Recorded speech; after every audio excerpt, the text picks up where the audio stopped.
بدقسمتی سے جھوٹ، غیبت، چگلی، وعدہ خلافی کی کثرت نظر آ رہی ہے، بالکل یعنی کہ لگام ہٹ گئی ہے، جیسے اتنی کثرت ہو گئی ہے۔ علم کم ہے، علم ہے تو عمل نہیں ہے، عمل نہ ہونے کی وجہ ایک یہ بھی ہو سکتی ہے کہ ماحول نہیں ملا، کتابیں پڑھ دی، چلو علم حاصل کر لیا، درس نظامی کر لیا، فلاں کورس کر لیا، تو خالی اس سے بندہ بنتا نہیں ہے۔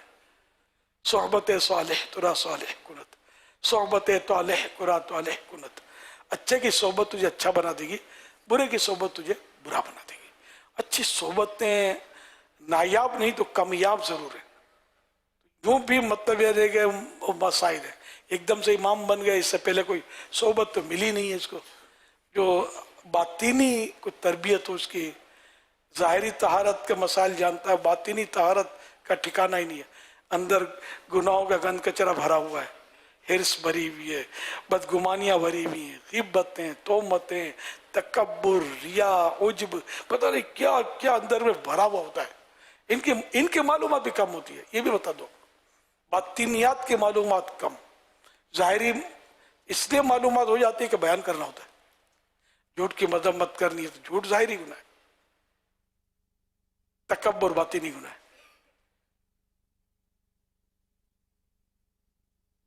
گالیاں دینا کسی کو یہ ظاہری گناہ ہے، بدگمانی کرنا ہے باطنی گناہ ہے، دل سے ہوتا ہے نا، اندر میں بدگمانی پیدا ہوتی ہے، حسد باطنی گناہ ہے اندر کا، کسی کو پتہ ہی نہیں چلتا کہ ہم حسد کر رہے ہیں، تکبر کر رہے ہیں، بعض اوقات نہیں پتہ چلتا، یا لوگ ہمیں کہتے ہیں مغرورتی غلط کہہ رہے ہوتے ہیں، بعض اوقات قرینہ واضح نہیں ہوتا، کیونکہ ہے ہی باطنی گناہ، ریا، یہ ریاکار ہے، اب کیسے کہہ دو گے ریاکار یار، پتہ ہی نہیں تو باطنی گناہ ہے، یہ جانے بندہ جانے، اس کا رب جانے، اس نے اگر دکھاوے کے لیے کوئی عبادت والا کام کیا ہے کہ تاکہ لوگوں کے دلوں میں مقام بنے یا پیسے ملیں عبادت کے ذریعے، پیسوں کا حصول، مال کا حصول، یہ بھی ریا کی تعریف میں، تو یہ اس کا باطنی معاملہ ہے، اپنے کو تو پتہ نہیں ہے، تو اس لیے ہم ریاکار تو کسی کو کہہ ہی نہیں سکتے، نہ حسد خور کہہ سکتے ہیں یہ حسد خور ہے، جب تک کوئی واضح قرینہ نہ ہو یا خود اعتراف نہ کرے۔ یہ باطنی امراض بھی کئی ہیں، ان کی معلومات کم ہے، اور ظاہری کی وجہ میں نے بتا دی کہ ہم کو بیان کرنے ہوتے ہیں، یا باطنی کی بھی اس لیے معلومات بعض وقت ہوتی ہے کہ اس پر بھی بیان کرنا ہوتا ہے، ورنہ اپنی اصلاح کے لیے بھی کبھی اسٹڈی کی، مطالعہ کیا، مشکل ہے۔ تو باطنی گناہوں کی معلومات، یہ کتاب بہت اچھی ہے اپنے مکتبۃ المدینہ کی، اس میں بہت پیاری باطنی بیماریوں کی معلومات، یہی نام ہے میرا خیال ہے، تو یہ مطلب لیجئے۔ پھر منجیات پر بھی ہے، یہ مولکات ہیں، باطنی بیماریوں کی معلومات، اور منجیات پر نجات دلانے والے اعمال، یہ منجیات پر ہے، منجیات پر نجات دلانے والے اعمال، مولکات مانے برباد کرنے والے، ہلاک کرنے والے اعمال۔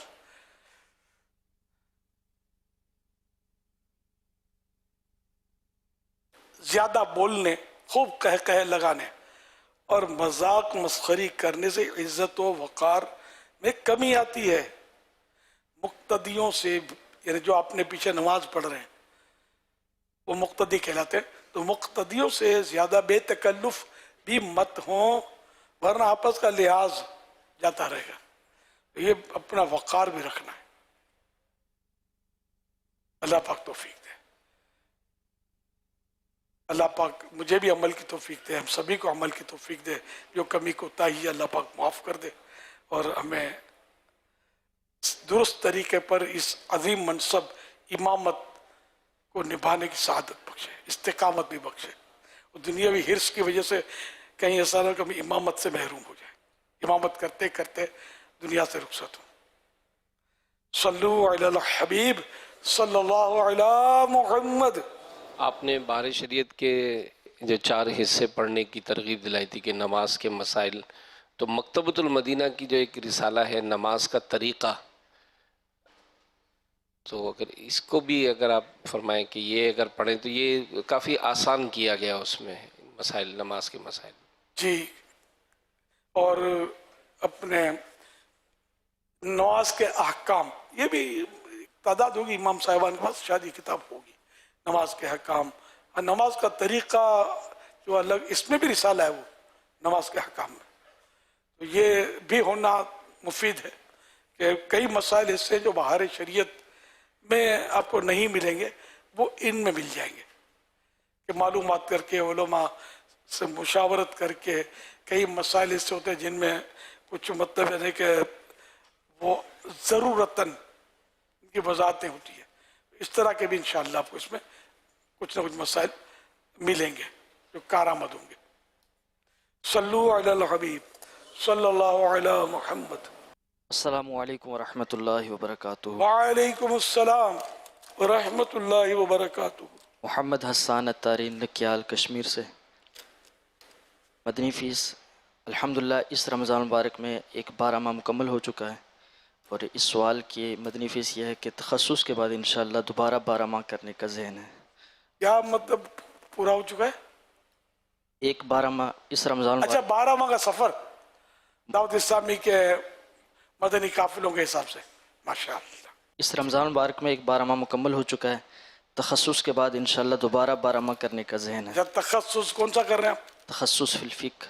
اچھا، اور بھی ہے نا، تخصص فی اللغہ ہے، فی الحدیث، تخصص فی الفقہ کر رہے ہیں، آپ دعا فرمائیے۔ ماشاءاللہ۔ اللہ برکت دے آپ کو، اللہ پاک مفتی اسلام بنے۔ آمین۔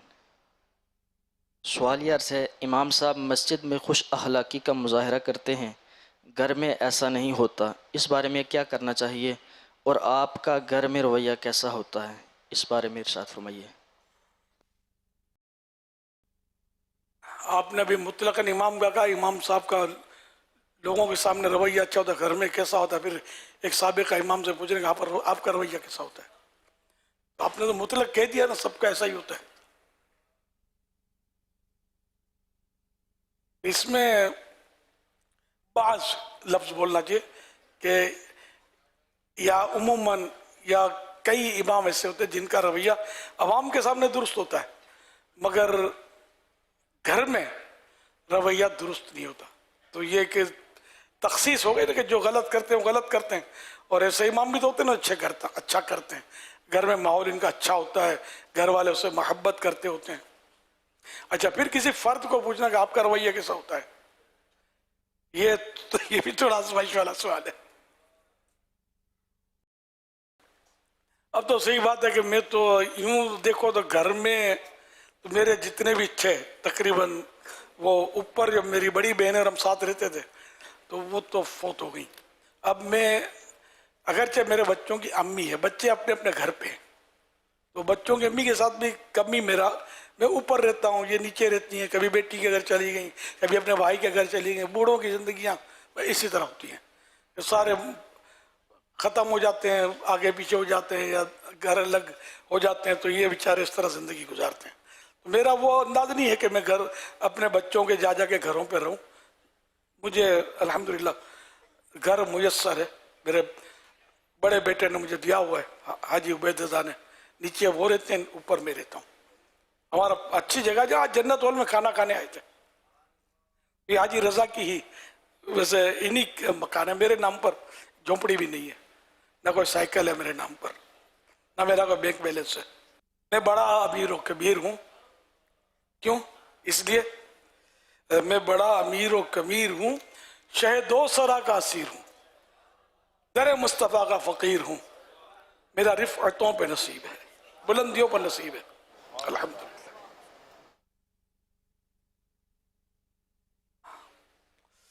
تو الحمدللہ مطلب یہ کہ گھر میں تو میری ترکیب اچھی ہے، میرے بچے ہی بتا سکتے ہیں نا آپ کو، میں کیسے بتاؤں کہ باپا کا رویہ کیسا ہے تم لوگوں کے ساتھ۔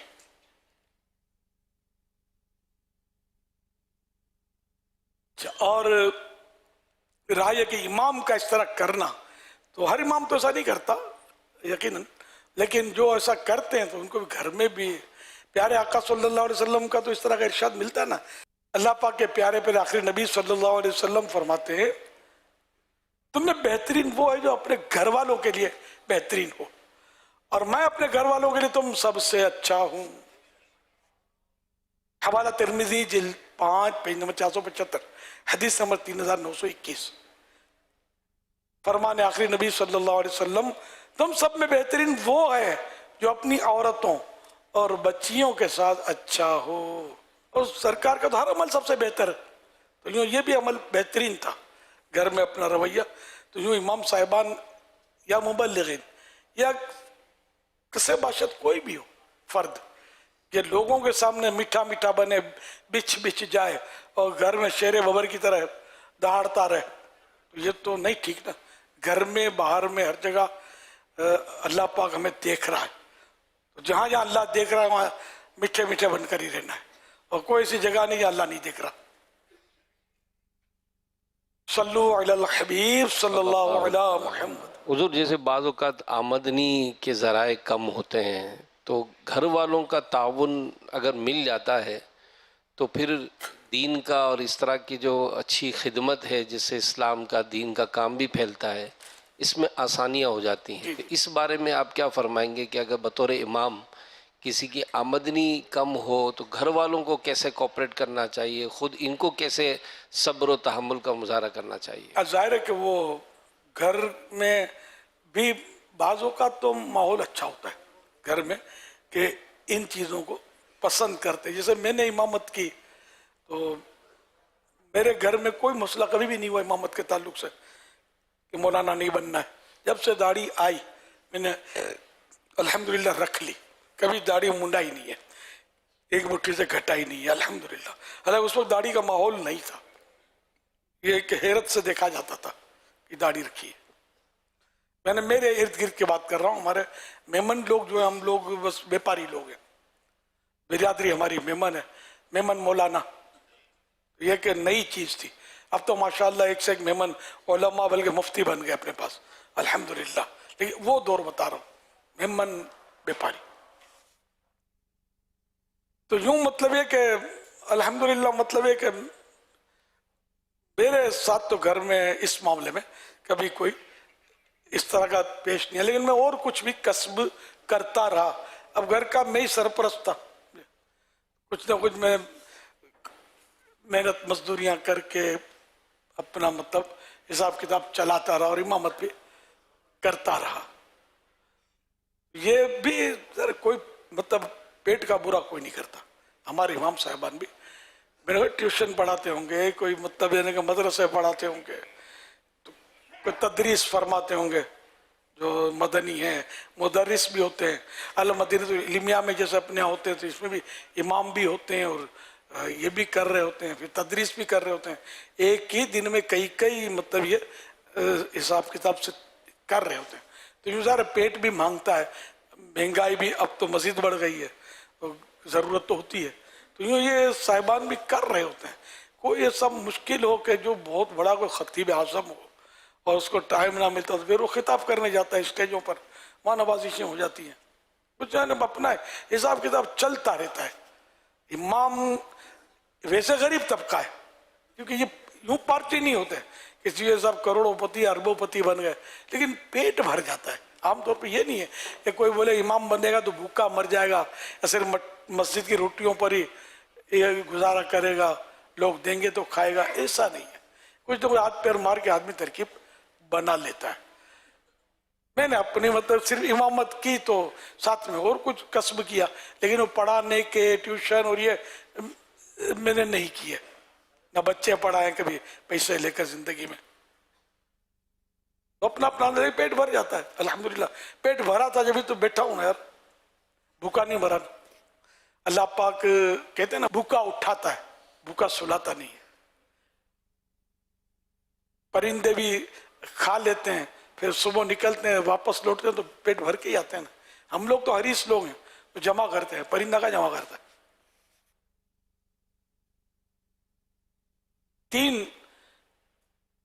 تین ایسی مخلوق ہے جو جمع کرتی ہے. انسان جمع کرتا ہے, چوہا جمع کرتا ہے, چیونٹی جمع کرتی ہے, نہ ذخیرہ کرتے ہیں. یہ تین. باقی کوئی جانور ذخیرہ نہیں کرتا. کل کیا کھائیں گے اسی رب نے کھلانا جس نے آج کھلایا ہے, جمع نہیں کرتے. آپ کے سامنے ہی ہے یہ تین چیزیں, یہ لکھا ہوا ہے مطلب. تو یہ تین جو ہیں مخلوق یہ جمع کرتی ہے.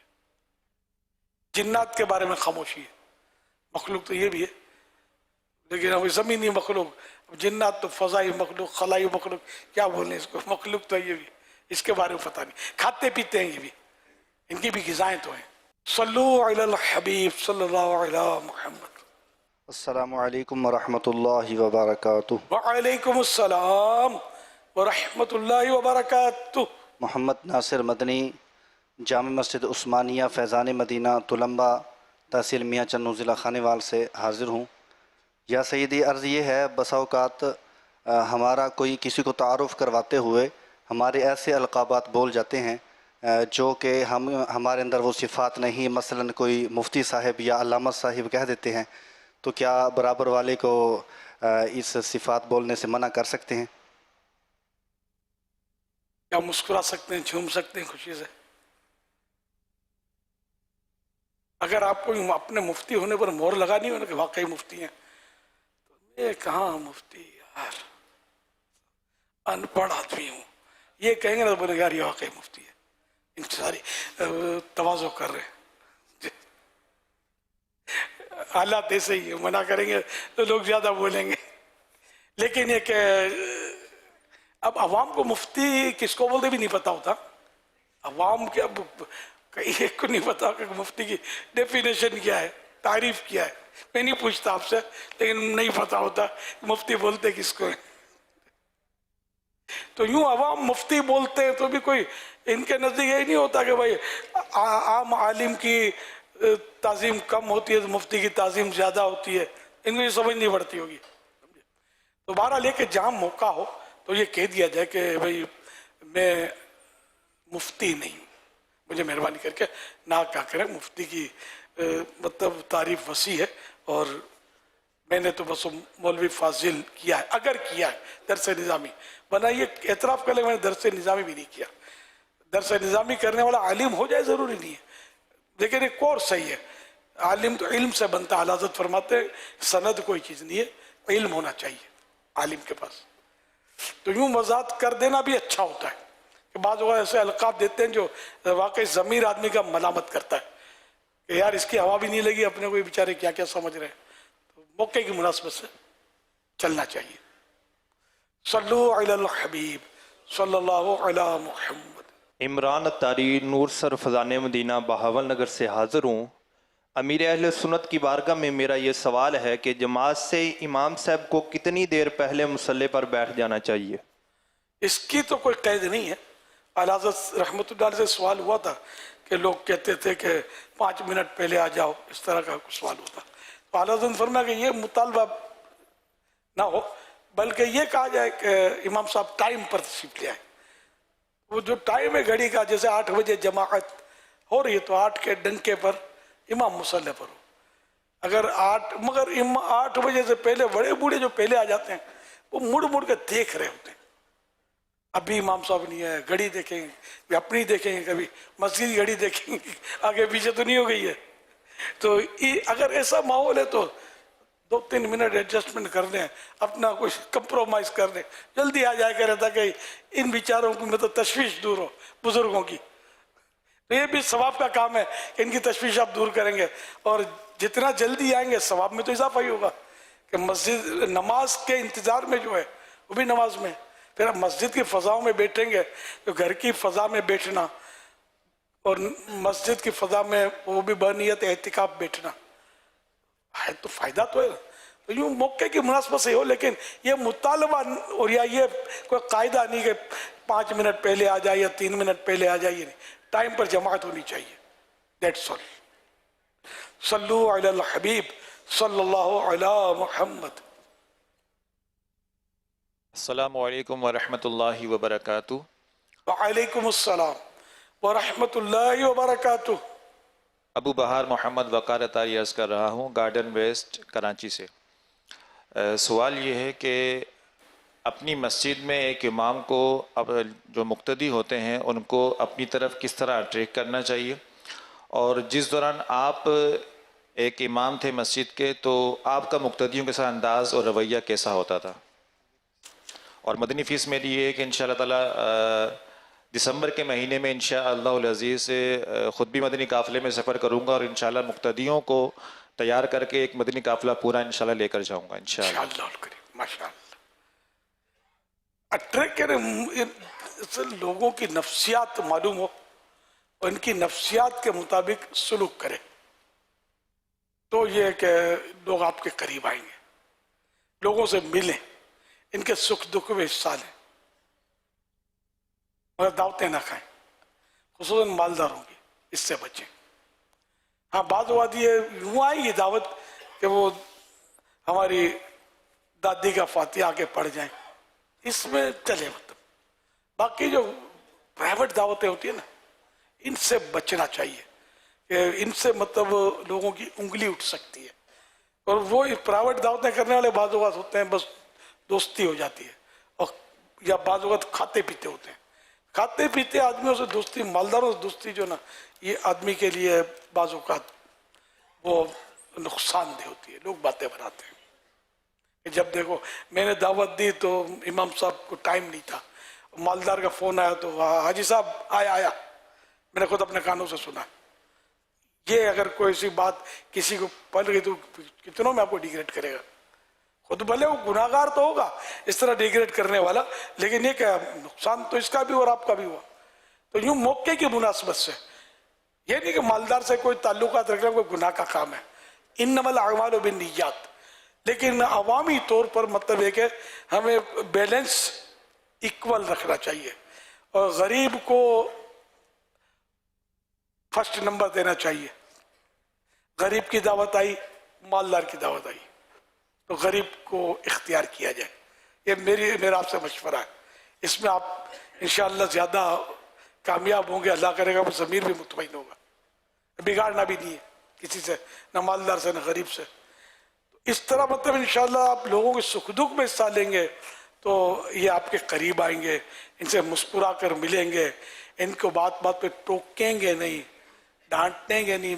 میرا رویہ پوچھا، مجھے یاد نہیں پڑتا کہ میں نے اپنی امامت کے دورانیے میں کسی فرد سے لڑائی کی ہو یا اڑاوڑی کر دی ہو، شور مچا دیا ہو، جھگڑے کیے ہوں، مجھے یاد نہیں پڑتا۔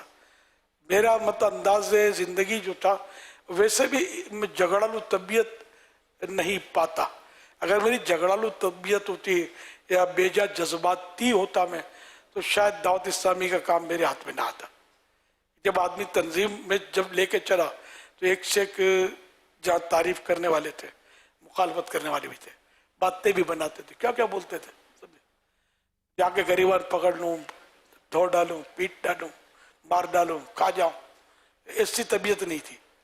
تو اب یہ کہ بعض لوگوں نے مخالفت کی تو اس سے زیادہ لوگوں نے تعریف کی، پیٹ تھپکی میری، شاباش دی۔ تو اپنے مطلب جب پلڑا جھکا ہوا تعریف کرنے والوں کا ہے، واہ واہ کرنے والے، حوصلہ افزائی کرنے والوں کی تعداد زیادہ، یہ تھوڑوں کو کیا دیکھے آدمی یار، جہاں مطلب کوٹھی بنگلہ ہوتا ہے، واش روم تو ہوتا ہی ہے، ڈسٹ بین بھی ہوتا ہے، آدمی مطلب نظر انداز کرے۔ تو اس طرح مطلب یہ کہ اپنے مقتدیوں کے ساتھ آپ ہمدردی بھرا انداز رکھیں گے، ان کے سکھ دکھ میں کام آئیں گے، ان کے کام کر دیا کریں گے ضرورتاً، تو انشاءاللہ یہ آپ کے گرویدہ ہو جائیں گے۔ اور امام مسجد جو ہے یہ اپنے محلے کا بے تاج بادشاہ ہوتا ہے۔ امام اچھا ہو نا، یعنی میں جو اس وقت آپ کے ساتھ ہوں نا، یہ صحیح بولتا ہوں کہ میرے مسجد کی برکتیں میرے ساتھ ہیں، کہ میرے محلے کی مسجد، میں 100 مرتبہ مثالیں دیتا ہوں اس کی، بادامی مسجد، جب سے آنکھ کھولی میں نے درود و سلام کی آواز سنی، 11ویں کے 11، 12ویں کے 12 ختم ہوتے تھے، کبھی بیان ہوتے تھے، کبھی نعتوں کی آوازیں آتی تھی، تو بچپن سے ہی یا رسول اللہ کی آواز میرے کان میں رس گھولتی رہی، سمجھے، اور محرم کے 10 واز، اور اس طرح ہوتا رہا۔ کربلا والوں کی محبت بھی اس طرح پیدا ہوتی ہے، سب مطلب یہ کہ یہ میں چھوٹا تھا، مطلب 6 مہینے کی عمر سے اس مسجد کے پاس ہمارا مکان تھا، اس کا ٹوٹا پھوٹا مطلب بہت سیدھا مکان تھا، اس کی تصویر آپ نے دیکھی بھی ہوگی شاید مدنی چینل پر کبھی، ابھی وہ آخری اطلاع تک تو کوئی اطلاع نہیں ملی کہ وہ منہدم ہو گیا ہو، اس مطلب کھڑا ہوا ہوگا۔ تو اس طرح مطلب یہ کہ اگر مطلب لوگوں کے ساتھ آپ کا رویہ اچھا ہوگا نا، محبت بھرا، پیار بھرا، تو انشاءاللہ مطلب نو پرابلم، آپ کے یہ مقتدی آپ کے ہیں۔ کبھی آپ کے ساتھ آڑا وقت آیا تو آپ کو تعاون کریں گے۔ ایک بار میرے ساتھ آڑا وقت آیا تھا اسی مسجد میں، کمیٹی میرے خلاف نہیں تھی، لیکن مجھے بھی پتہ نہیں تھا کہ میرا قصور کیا ہے. مجھے حضرت مولانا شاہ تراب الحق صاحب رحمۃ اللہ علیہ سے میرا آنا جانا کافی تھا. تو اخون مسجد قریب تھی، نور مسجد قریب، تو میں ان کے یہاں آتا جاتا تھا. ان کے یہاں گیا ہوا تھا یا انہوں نے بلایا تھا اس کام کے لیے جو انہوں نے مجھے سمجھایا. یعنی صرف اس طرح سمجھایا کہ مجھے بھی وجہ شاید ان کو بھی نہ پتا ہو. مجھے کہا کہ آپ یار امامت چھوڑ دو، یا آپ کی قدر نہیں کریں گے، مطلب یوں ہے، وہ پتہ نہیں کیا کیا فرمایا کہ امامت چھوڑ دو. مطلب ہے کہ مجھے پتہ ہی نہیں میرا قصور کیا. پھر شاہ صاحب سے میری ترکیب بہت اچھی تھی، تو میں نے ٹھیک اب چھوڑ دیتا ہوں امامت. کچھ عرصہ ہو چکا تھا امام، تو شاید کچھ سال ہو سکتا ہے یا کئی ماہ ہو چکے ہوں، اب وہ یاد نہیں ہے. تو مجھے پھر وہ پتہ چلا کہ ایک شخصیت تھی وہاں پر، ایک شخصیت تھی، وہ نماز کے لیے آتے تھے. ان کے کچھ معتقدین بھی ہوتے تھے. وہ آتے تھے جمعہ پڑھنے کے لیے عید بڑی راتوں میں، اس طرح وہ نمازوں میں، یا کبھی عصر وغیرہ میں تشریف لاتے تھے. انہوں نے یہ ایشو بنایا تھا کہ امام کی آواز اچھی نہیں ہے، مجھے اس کے پیچھے نماز میں مزہ نہیں آتا. اب ان کا حلقہ اثر تھا، بااثر شخصیت تھے. اس وجہ سے کمیٹی ان کے پریشر میں آ کر یہ مسئلہ کھڑا ہوا تھا. تو میں مطلب جب مجھے مطلب یہ کہ اب میری اس دن آخری عشاء پڑھا لی تھی میں نے، تو میں مسجد میں بیٹھا اکیلا بیٹھا تھا. آپ لوگ تو تھے نہیں اس وقت میرے ساتھ. میں رو رہا تھا صدمے سے کہ یار اتنی سی بات، میرا قصور کیا، اب اتنے عرصے کے بعد میری آواز کا ایشو. ایک مقتدی میرا، مجھے نہیں پتا تھا اتنا پاورفل ہے. ایک مقتدی سے کیا ہوا، کیوں رو رہے ہو؟ میں نے کہا عشاء پڑھا لی، میں جا رہا ہوں. تم آپ جا رہے کیوں، خیریت؟ میں نے کہا اس طرح مجھے کہا گیا ہے آپ نہیں جا سکتے. کیسے جاتے؟ پھر اس مقتدی نے، اب وہ بھی مرحوم ہے اللہ غری کے رحمت فرمائے، وہاں کے نمازیوں سے بے نمازیوں سے وہ سائنیں لی میری حمایت میں، وی وانٹ الیاس قادری، یہی امام رہے گا. یہاں تک کہ چونکہ متولی بھی میرے خلاف نہیں تھے، کمیٹی بھی خلاف نہیں، متولی نے بھی سائن کی اس پر کہ الیاس قادری چاہیے. بندہ بااثر تھا جس نے وہ مسئلہ کیا تھا. پھر یہ ساری سائن وغیرہ لے کر وہ یعنی ایک تحریک چلائی جاتی ہے، لیکن یہ کمال کی تحریک تھی کہ میں نے نہیں چلائی تھی، یہ خود چلی تھی. تو یہ مطلب لے کر گئے اس شخصیت کے بعد کہ یہ تو لوگ تو اس کو چھوڑ نہیں رہے الیاس قادری کو. یہ دیکھو اتنے سارے بولتے ہیں، ہم آپ کیا کریں. ہم وہی متولی صاحب لے کر چلے گئے ان کے پاس. تو وہ شخصیت نے کہا کہ ٹھیک ہے پھر میں نہیں آؤں گا. تو یوں کر کے وہ اس شخصیت نے آنا چھوڑ دیا. میرا مسلح بحال ہو گیا. ایک بار پھر ایشو اٹھا، اور وہ اس طرح کے، آپ دیکھا نا میرا ایشو آپ کے سامنے آنسوؤں سے حل ہوا. میں نے کوئی اڑاوڑی نہیں کی، کوئی مخالفت نہیں کی، کوئی کسی کو میں نے شاید کسی کو تذکرہ بھی نہیں. میں تو بیٹھا اور رو رہا تھا صدمے سے کہ اب میں جا رہا ہوں یہاں سے، میرا کوئی ایسا قصور بھی نہیں ہے. اچھا پھر وہ ایک ایشو اٹھا، بھائی وہ نہیں امامت جانا پڑے گا، کوئی جیسے کوئی چکر ہوا گیا. تو پھر میں نے کہا کہ میرا قصور بتایا جائے کہ کس قصور کی بنا پر مجھے جانا ہے یہاں سے مصلی چھوڑ کے.